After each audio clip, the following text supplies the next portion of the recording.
And joining us now with more on the fall of the Assad regime and what this means for Syria and the region is Ammar Al Semmo, White Helmets activist from Aleppo, Syria. Thank you for joining us. So one thing is certain, after 24 years, the Bashar al-Assad regime has fallen. What is the feeling like for Syrians today? Today is a day of celebration, a day of happiness, a day of victory for every human being.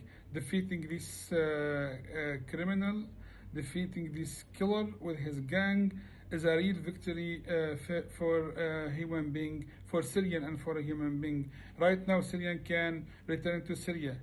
Imagine a million of people will return to Syria. Syria of civilization will rebuild again. And of course, we celebrating not only defeating the Assad, but also defeating the Iranian militia, defeating those terrorists who came cross border from Iraq, from Iran, from Lebanon, defeating Hezbollah. Hezbollah is like in Syria, he play a killer role, killing and supporting the criminal in Syria. Today, Syrian can unite and can have peace and can rebuild Syria, all Syria. Syrians deserve peace, deserve to be free, and deserve to work together and to have peace with each other. And is there any concern at all on your part about the new groups in power? Right now, our main goal is to have to rebuild Syria and to live in together, to exist together, and for justice and accountability. Actually, justice and accountability is so important. Those factions who coming from Idlib are Syrian. Those, all of them Syrian. They are the son of the displaced people who were displaced by the bus. Regarding the radicalization, if Iran, if Hezbollah did not intervene in Syria, there would be no radical people.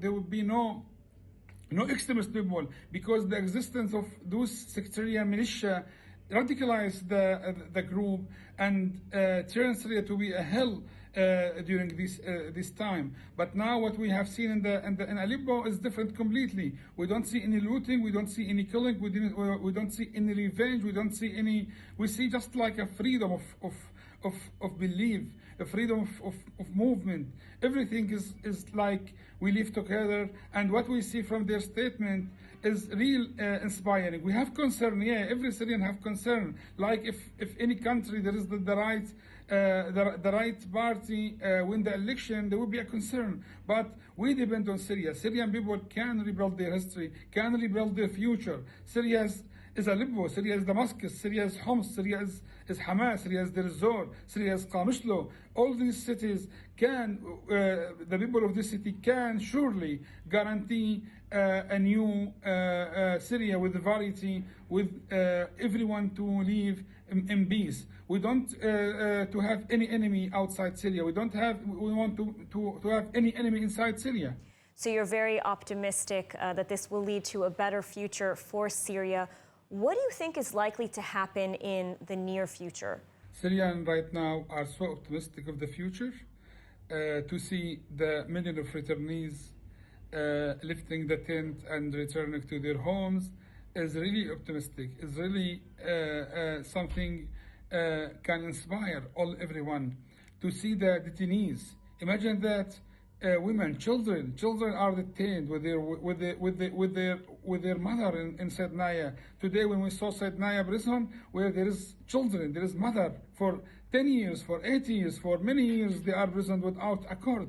This is terrorism. This is terrorism. When someone has an aircraft to attack hospital, to attack infrastructure, to attack market, this is the terrorism. To make a Captagon and spread fear, to spread death, to spread militia, to spread radicalism in Syria. This is the terrorism. The big terrorist has gone, and Syria can recover now without these terrorists. And it's no secret that Iran was supporting the Assad regime while Turkey was backing the opposition. Iran seems to be the big loser in all of this, but a lot of powers at play here. How do you think these events will potentially reshape Syria specifically and the region as a whole? Of course, Iran play so bad role in Syria from the beginning. If Iran did not intervene in Syria, this could happen 10 years ago. Imagine if this happened 10 years ago, and this criminal flee 10 years ago, we will not lose 1 million. We will not 1 million lives. We will not see 200,000 are considered like disappeared. We will not see 13 million displaced internally and outside. We will not see terrorism. We will not see radicalism. But because of Iran, because of the militia in Syria, because of Hezbollah in Syria, all this happened. All this accumulated and happened in Syria, and we lost Syria. Syria right now in ruin. They steal Syria right now. I can